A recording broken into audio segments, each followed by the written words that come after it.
General Srivastav sir, Dr. Kamath, General Manjinder, Colonel Kuber, ladies and gentlemen. At the outset, my apologies for getting delayed for this session, but like they say, Delhi traffic, so it got on, got little delayed. I shall start with my gratitude to St. Joe's for having given me this opportunity to be amongst you and sharing my views on such a seminal topic on advanced materials for defense and aerospace. Now to start with, why advanced materials? A lot has already been said, so I shall not talk anything about that. And going by the diktat given by Director St. Joe's to give a grounded perspective, I shall straight away come on to that to give you a grounded perspective from the land forces perspective. Whatever be the types of advanced materials, actually that is, as a user, it's really immaterial to us. Whether it be, say, composites, it be superalloys, it be any kind of fiber, any kind of polymers, ceramics, metamaterials, or say nanomaterials, anything. What matters to us is what we require, and by whichever material it is achieved, so long as it achieves what we need, is I think our aim is achieved with that. So if I have to say broadly say that what are the kind of advanced materials which are required for land applications, I can broadly give them into say about 8 odd characteristics which are required for them. Starting with the first one is the higher strength to weight ratio, because that is what finally leads to light weight, and everything light is what we need as a soldier. High thermal stability. Next is enhanced electrical conductivity, stealth performance, high sensing capabilities, energy harvesting and storage, and of course durability, and last but not the least, the impact resistance. So these are broadly the 8 major characteristics required for having their applications in various land-based systems. Now coming on to each one of them individually, I shall just dwell upon some of them. And if I were to actually summarize in about 3 to 4 words that what is it finally we are looking at, I will say that for any kind of land systems, it should be lightweight, it should be flexible or adaptable with higher performance. So finally what we need is agility to a soldier and maneuverability to a platform. These are 2 important aspects which can be achieved by these. I shall start off with a soldier. Right, starting on the helmet, we have come down from what we had about nearly 4 kgs plus to about 2 odd kgs. But even 2 odd kgs is also quite a bit. Just imagine, even for our say two-wheeler, we do not prefer wearing that helmet which is actually weighing much lighter. And imagine a soldier who has to wear that helmet and fight a battle. And when he's fighting, he's observing, he's keeping the enemy under observation. He's also passing on this information to others. He's keeping his weapon ready for firing. He's also trying to balance himself in that difficult terrain, may it be on a rocky terrain or in deserts, and so on and so forth, so many other things.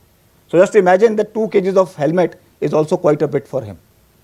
So ideally, it should be as light as, I can say, what a beret is worn by the soldiers today, and as flexible, so that whenever he wants to use it, otherwise carrying it is also not a problem.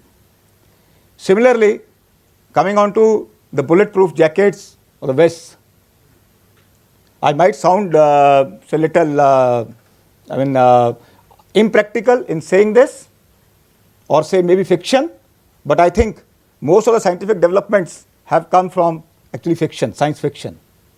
Ideally, for me as a soldier, my bulletproof jacket should be as light as the dress which I am wearing now, yet, and also be as flexible, and yet be able to protect me from all kinds of small arms, providing me that NIJ level 4 and so on. Next thing, coming on to shoes, your anti-mine shoes is something which today we have very, very heavy and very difficult to actually operate with. If those shoes are like any other normal shoes, And that is what will protect a soldier from going into the minefield and actually making him that much more bold to be actually entering into a minefield.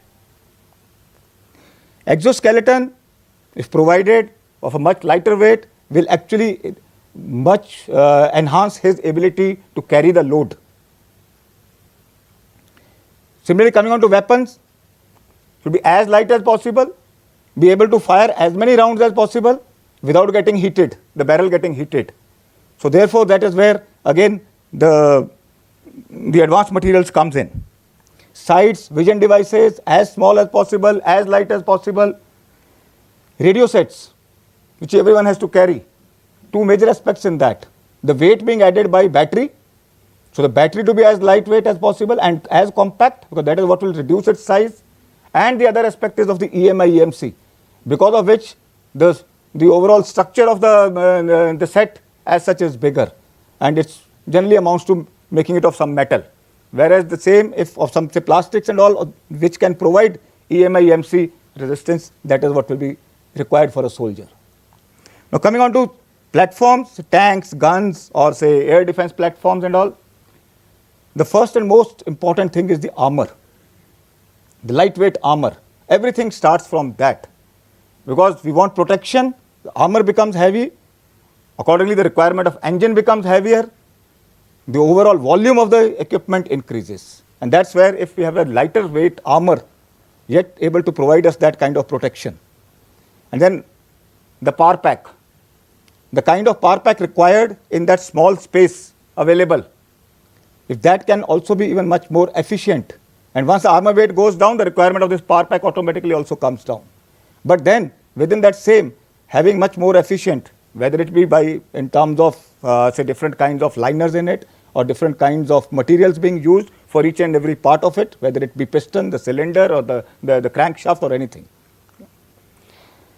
Armament, of course, be able to actually fire much more number of rounds with much more ruggedness, and that is where, so that its wear and tear is bare minimum. Ammunition is something which, because of the huge size of ammunition, the storage space also required is much larger. And that is what, if with some advanced materials we can reduce the size of the ammunition, yet have the same lethality or even better lethality, that is what will serve our purpose. Now coming to all this, along with it is one most important factor is stealth. Stealth, whether it be in terms of reducing the radar cross section, or be in terms of minimizing the reflections, or using any kind of radar absorbent paints or materials, or manipulating the electromagnetic waves, or in terms of active adaptive stealth. This is something, because with the battlefield becoming that much transparent, this is something very, very essential for us to look at. Unmanned aerial systems, which have now entered into the battlefield in a big way, is again something where there are huge scope of use of advanced materials, so that it can withstand the extreme temperatures of all anti say UAV or anti unmanned aerial systems, weapons being used in terms of directed energy weapons, laser, microwave. It has to, the materials should be able to withstand those temperatures. Lightweight, of course, with the lightweight, automatically the endurance increases, and major factor again contributing in that to the weight is the batteries. So special kind of batteries for these which are lightweight and compact. Having some sort of say conformal sensors and integrated circuits that can be embedded into the drone structures itself. They'll automatically reduce its size, much improve the aerodynamics also of it. And energy efficient like solar panels, which will provide enhanced endurance to it. And should be able to, in fact, the structure should be able to adapt to different kinds of flight conditions, different types of variations in temperatures, especially when it is going at much higher altitudes. In communications, lightweight, high performance antennas, say EMI shielding, I mentioned about it earlier also, high signal integrity and low loss is what is required from these advanced materials. And in all this, again, while I spoke about stealth, Similarly, counter stealth also becomes that much important. For every technology, the counter technology also we have to look at. So counter stealth in terms of the materials which can detect stealthy assets. For example, radar systems equipped with advanced signal processing algorithms and integrated with metamaterial based antennas, and which can dissipate the effectiveness of stealth materials by maybe some sort of unique electromagnetic properties. Habitat, especially for the kind of conditions, the unique conditions which only India has in high altitudes, wherein the requirement of keeping the troops warm. At present, very, very archaic methods being used, but with the materials, with these advanced materials, we can achieve much more efficient systems. And another aspect is sewage disposal. And finally, they should be able to withstand the harsh environmental conditions. Now, while I have listed out some of them, at the same time, I would also like to apprise the audience here that Indian Army has taken certain initiatives, certain projects, which are ongoing at present, primarily with academia. I shall just mention about some of them, like protective spray on coatings and paints, especially for the unmanned aerial systems, in protecting them from high-powered laser weapons. The nanographene absorber coatings for different kinds of defense applications, ceramic protection solution for developing armor, low-cost sensor technology to detect different biowarfare agents, smart thickening fluid-based, ultra-resilient, adaptive, kinematic, soft human armor, sub-zero temperature lithium-ion batteries for supporting high-altitude area operations, energy harvester-assisted power bank for mobile equipment. And plus, there are certain confidential projects also, which I cannot reveal over here. So while we are also trying from our side, that is where we all of us, academia, specifically the R&D Institute, we have to come together to actually find solutions to the nature of problems which I just elucidated.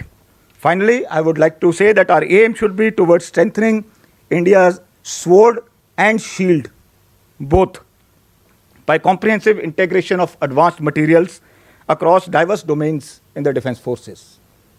Thank you very much. My thanks to